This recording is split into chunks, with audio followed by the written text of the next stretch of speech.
ideas how to improve your report or what to add. I have not planned any new materials, as you are already very busy anyways. So does some of you have questions? Yeah, to be honest, it's because we have a lot of jobs to do. So to be honest, the project is just at the beginning. Yeah. The project report is just at the beginning, and actually, I do want to ask: is that also required a lot of resources, which the very academic resources, or just like a normal project? We just need to turn in our data or our yeah, it's a good question. Series. Yeah, it's a good question. I'm not a fan of like a lot of academic sources or referencing of those other academic papers. It's more really about your practical efforts and your assumptions and experiments. So I value more actually executed experiments or interesting ideas which you then tested. This can be done, the test or research part, that can be done by looking at other sources, other academic papers maybe. Important thing here is that you always reference the source, right? So if you, for example, mention that the market size of the business XY is 20 billion euros, then you really need to show why you came up with this 20 billion euros market size.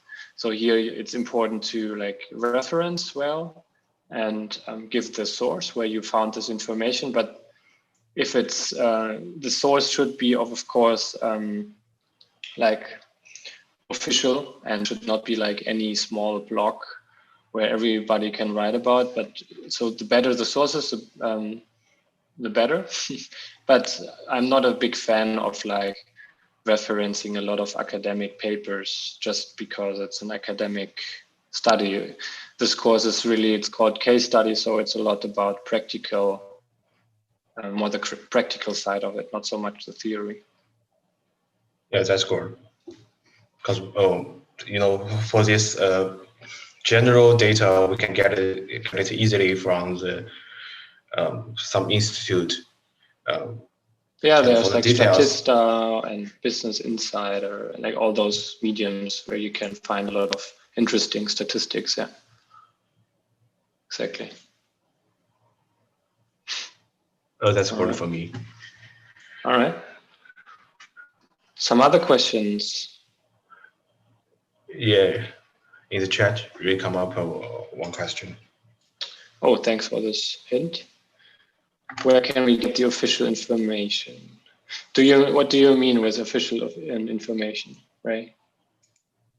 I don't know where can I get the information. Normally, I just search on the Google. You mean like you mean like market size and yeah, and so on. Yeah, so I think depends on what is your market, if it's in Germany or China or whatsoever. I guess for every market there are particular mediums. But for example, there is, I will just quickly share my screen. So for German markets, and I think even European market, there it's Statista called. So here you can, I don't know, I will give you an app. And they will give me all relevant statistics concerning your search term. So mobile apps in UK, for example. So most of them are actually paid. So, but sometimes you can get at least some preview of statistics. But there are also, if you just type, what is a question you have in mind? Like which statistic do you want to find? Do you have an example in mind, Ray, for you? Like, what statistics do you need to find? I don't know. Sorry. So who is your customer? So you want to find out the market size of your customer, right? Mm. Can you remind me who is your customer? The students, university students. Ah, yeah. Yeah, so maybe you want to look for e-learning market size statistics, I don't know. And then I would just check e-learning market reports. So these are always here, even you have Statista again. So you even here the segments, so online e-learning, mobile, rapid, virtual classroom.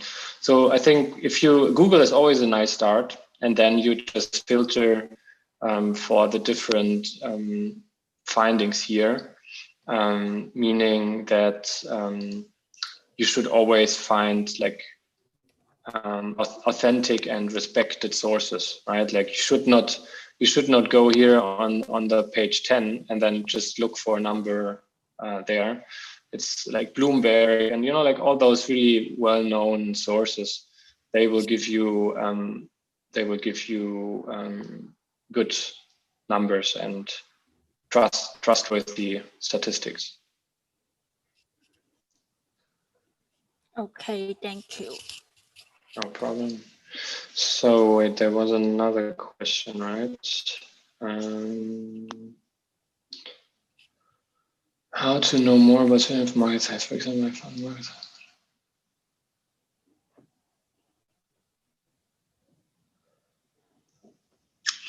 Okay.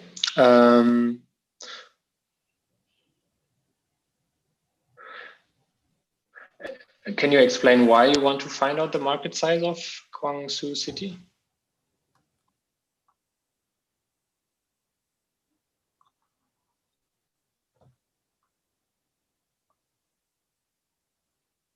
Do you mean all the cities or just this one city? Okay. But why just this one city? As when you have a platform, you can expand to other cities, right?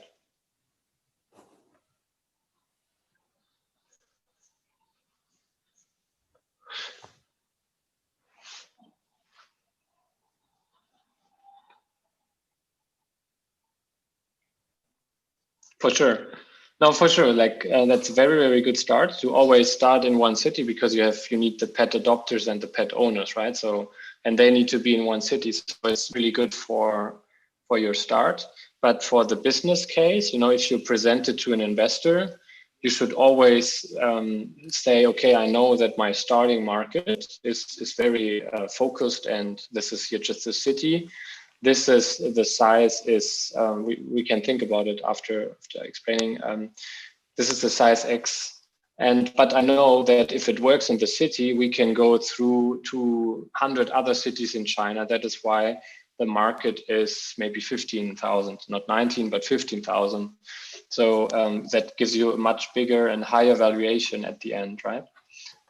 So you should have both market sizes in mind. So what's the starting point, and why is Guangzhou the starting point? And then in the second place, you say, and the whole big, like all the cities over, I don't know, 500,000 or 100,000 inhabitants, they are potentially my market, and that's the size. So how do you calculate the market size of the city?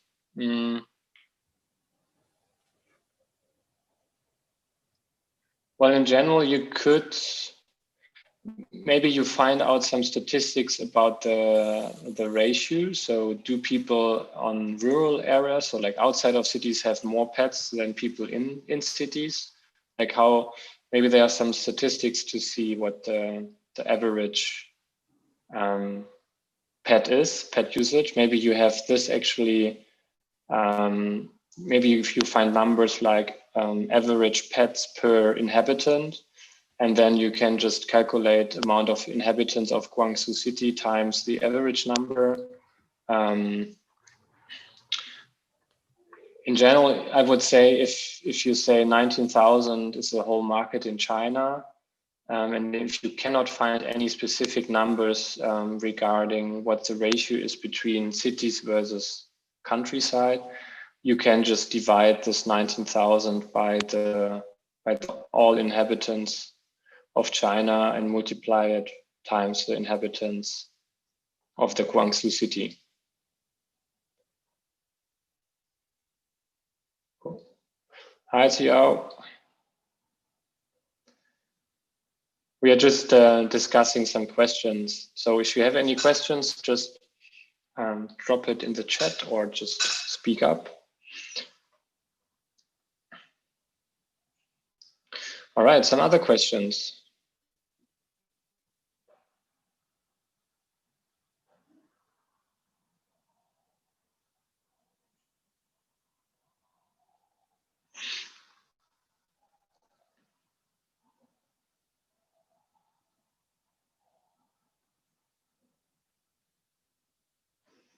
I think, Xiao, your audio is not connected. I will type it in the chat then.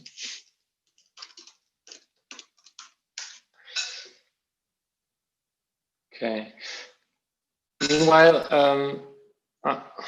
it's coming in again.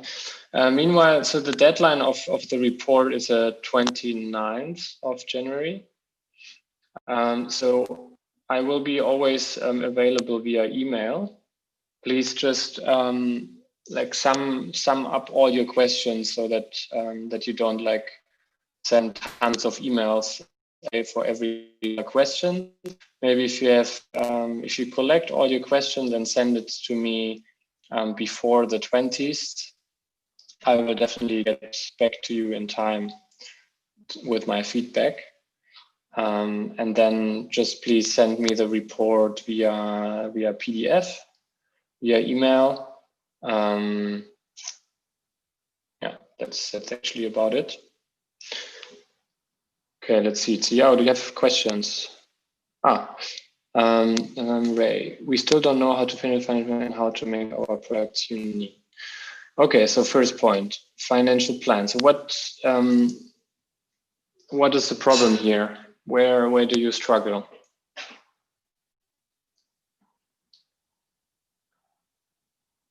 喂，點問你？快幫我問，我都唔知啊，我完全唔識做。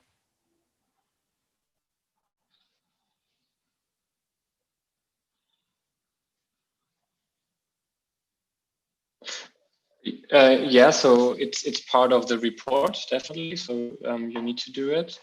And the most important part about it is it's not that every number is like 100% correct. It's a financial forecast plan is always, it will never be 100% correct, but the most important part is that your assumptions and arguments are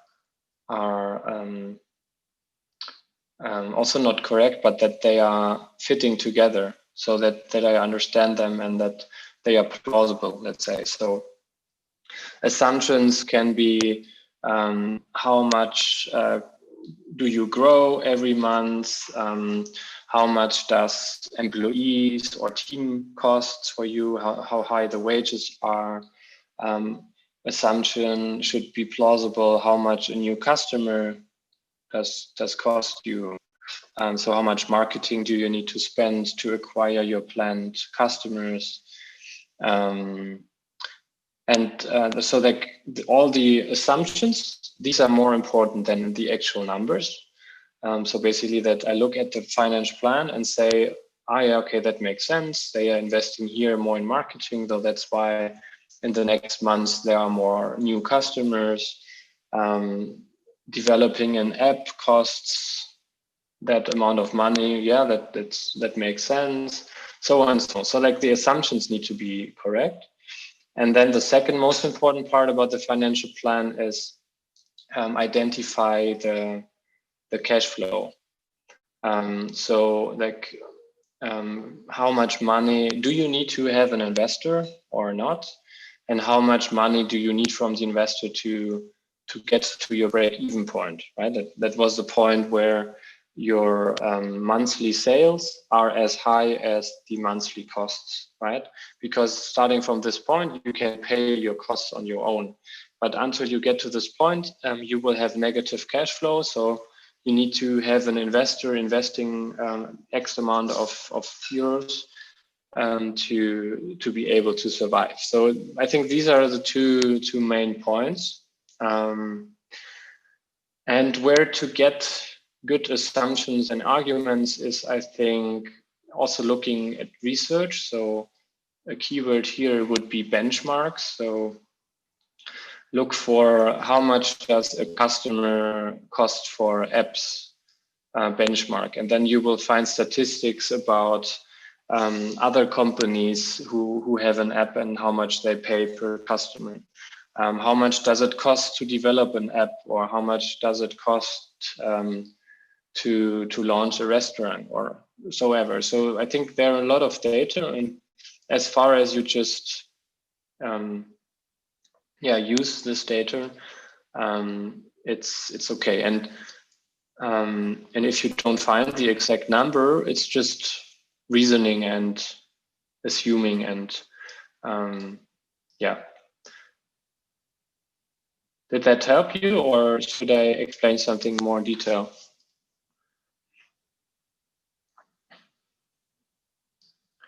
Yeah, sure. You can send it, Ray.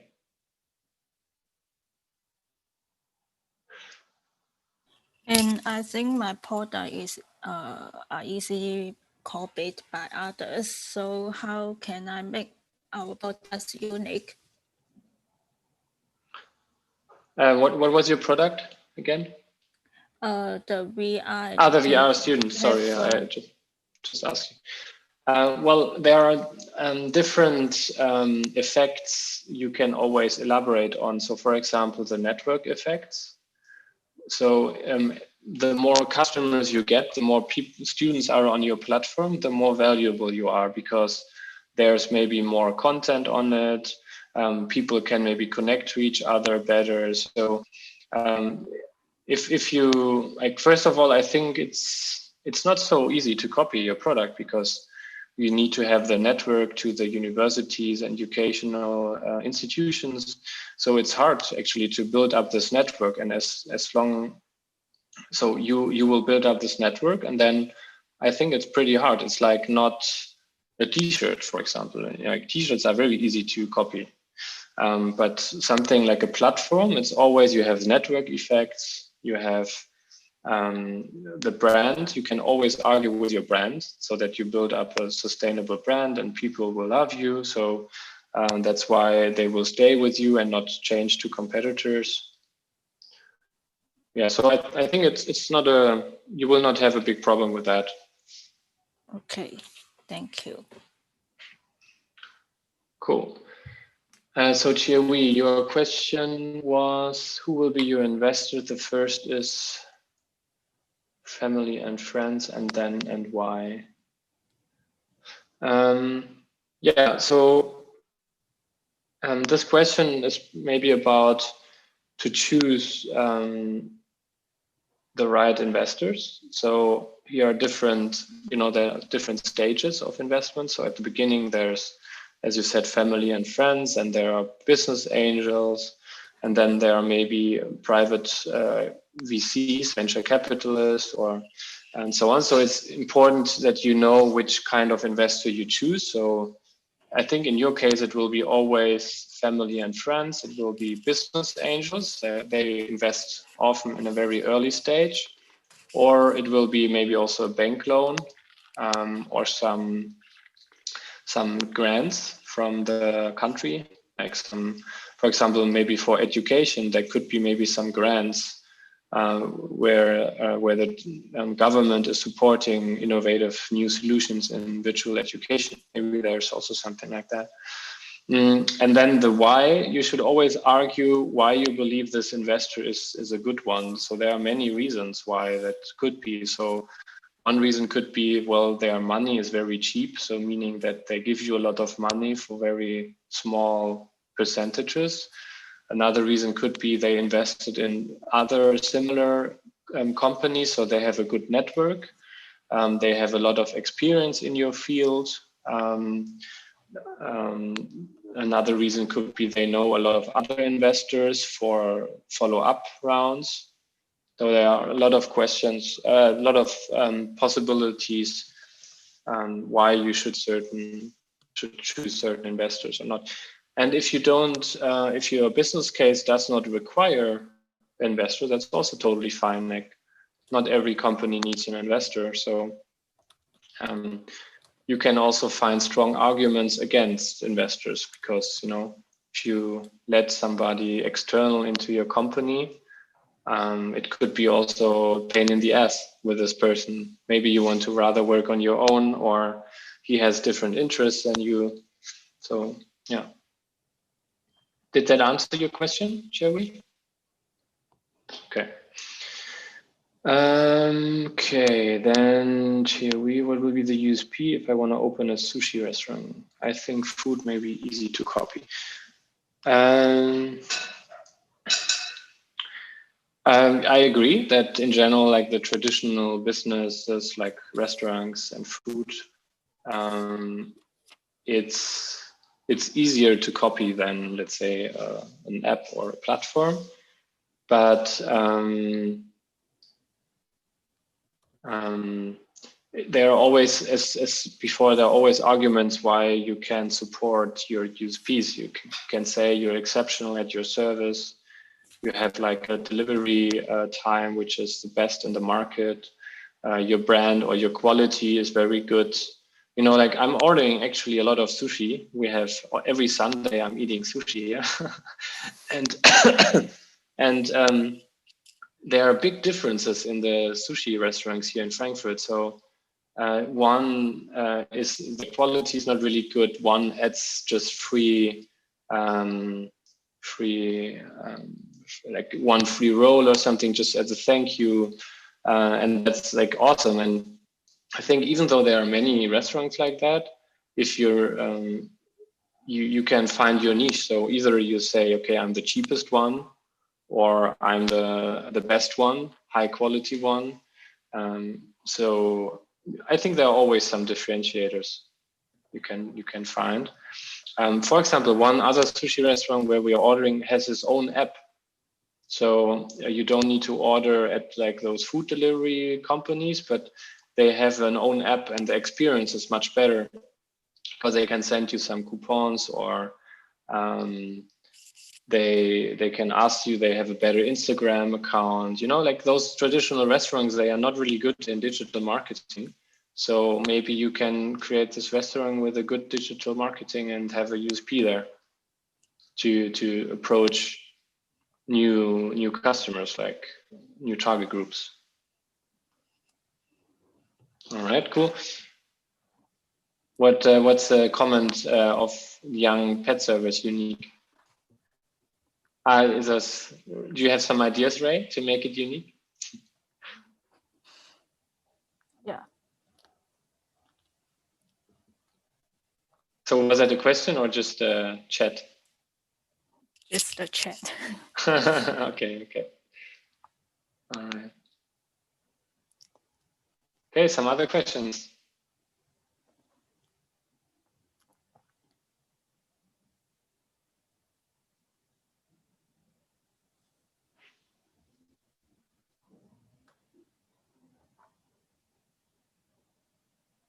Okay, I guess not.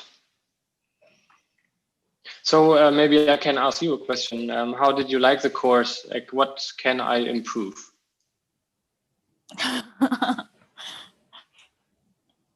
Well, if 100 score is for our market, maybe 80 to 85.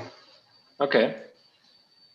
And can you explain what is missing for 100?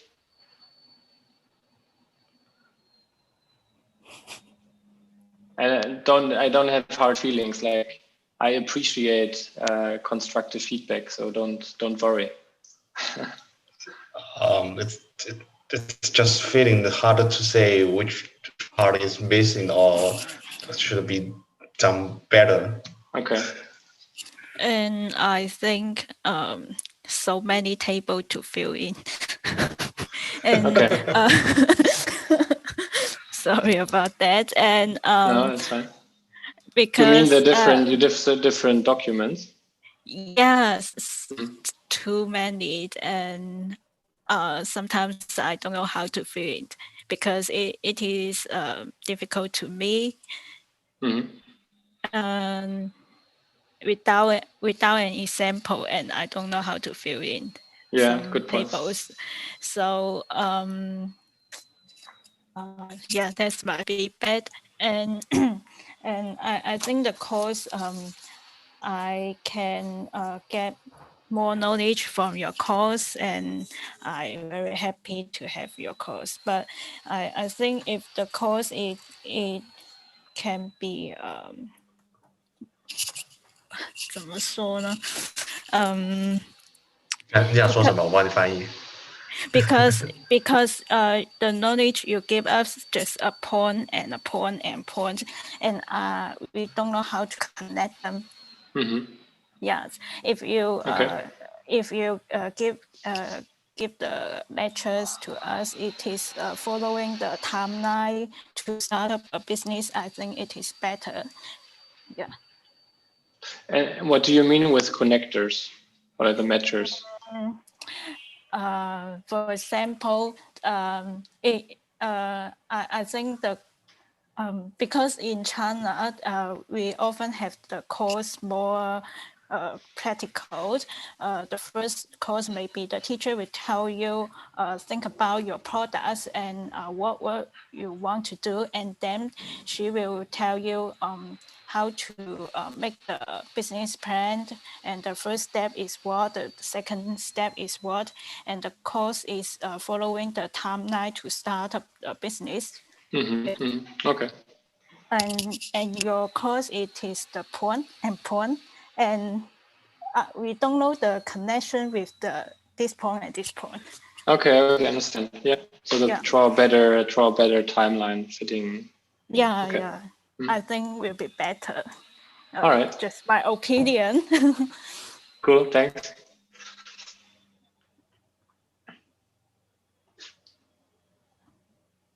And Xiaoyi and Xiao, do you have some comment?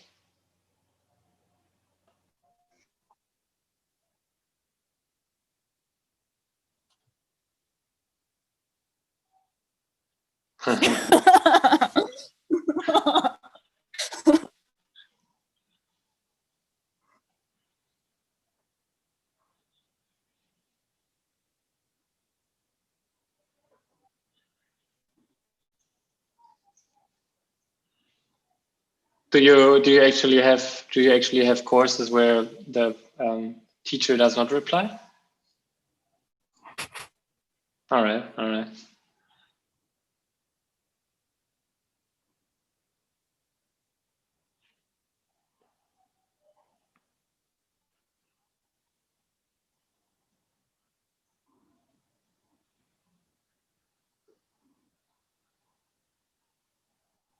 To be honest, a workshop is a good point.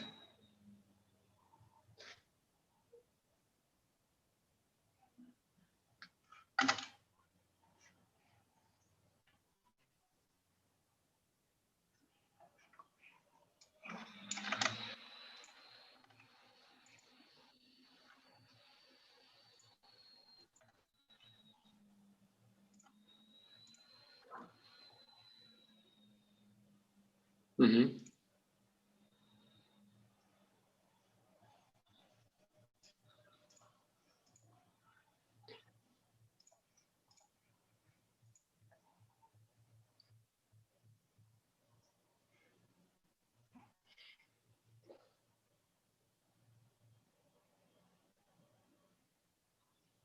Mm-hmm. And do you use Extensio? Have you used it before?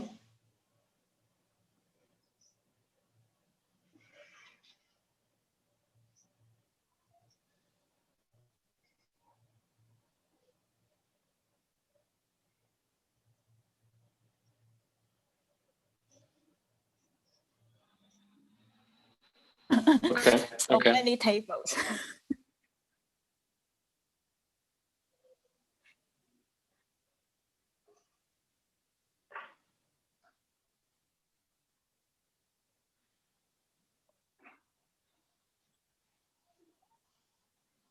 Mhm.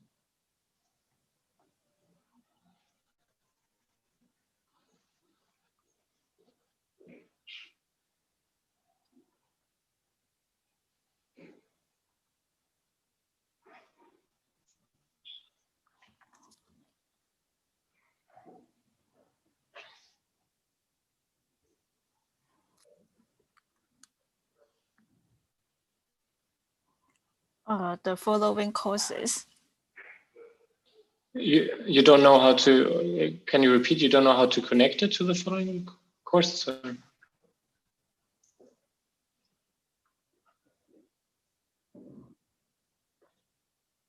Yeah.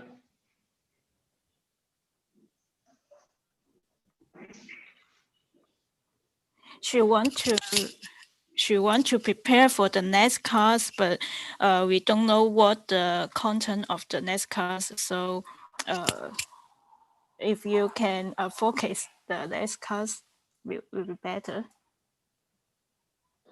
係咪咁啊？你係咪想 So 練習？ if I let's say do a preview of the next course, next class, Yes. that's better. Okay. Yeah. All right. Thanks all for all the feedback. And Ethan, you said workshop is a good point. Like, what did you mean with that? That was too many workshops, or you didn't like the way we did the workshops, or?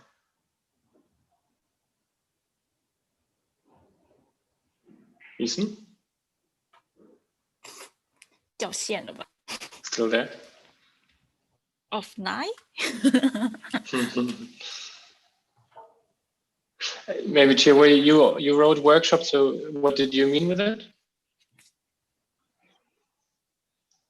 Ah. Yeah, okay. You I definitely agree that Google Docs and all the different documents are hard to follow up. I'm just sharing once again, just to be sure, this link here. So in here you find all the links to all the workshops and all the tables. So if you just want to have this overview and click through it, you can always go to this document, and then you always have the slides, you have the workshop slides, and you have some additional readings, just to be sure. But I agree, like there are a lot of different documents which makes it confusing. All right. Thanks for your feedback, Tiao. Did you also have some constructive feedback? What would you like to change?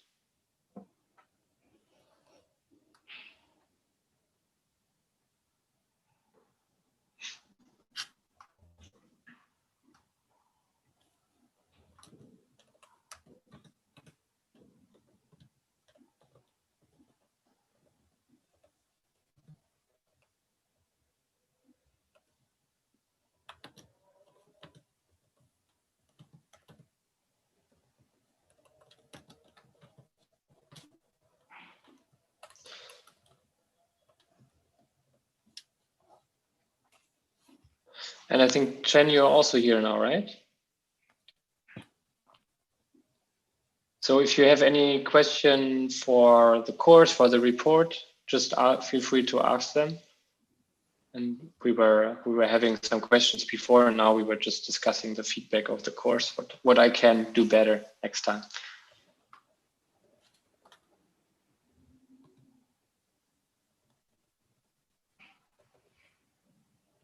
So if you have any comments, let me know.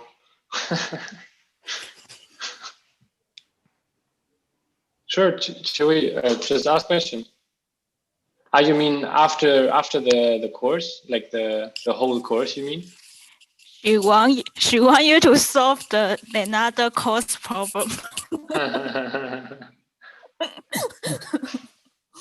Well, if you have LinkedIn, you can always send a message on LinkedIn with your question.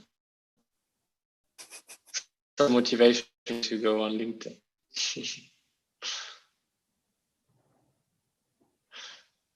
All right. So if there are no other questions, I don't want to take more of your time as you have a lot of other presentations and so on. So yeah, it was a pleasure working with you, and I guess we will all hear us via email. As I said, please drop me any questions you have. Best would be until like the 20th of January, so I have 1 or 2 days to answer you. And the deadline of the report is the 29th. And other than that, yeah, it was fun working with you. Hope you will all start a company someday or tomorrow, whenever you like. And then maybe we will see us again someday. Cool. So thanks for the laugh, Chewy. The Fresenius email is not available now. I don't think so. They will probably close it if I don't have any other course. So best to reach me is through this email or in LinkedIn. You can use this email or LinkedIn. Cool. Then yeah, stay healthy, take care, and please send me all your launch startups in a year. Cool. So take care, guys. Take care. Thank you. Yeah, take care of yourself. Yeah, bye-bye. Bye-bye. Bye.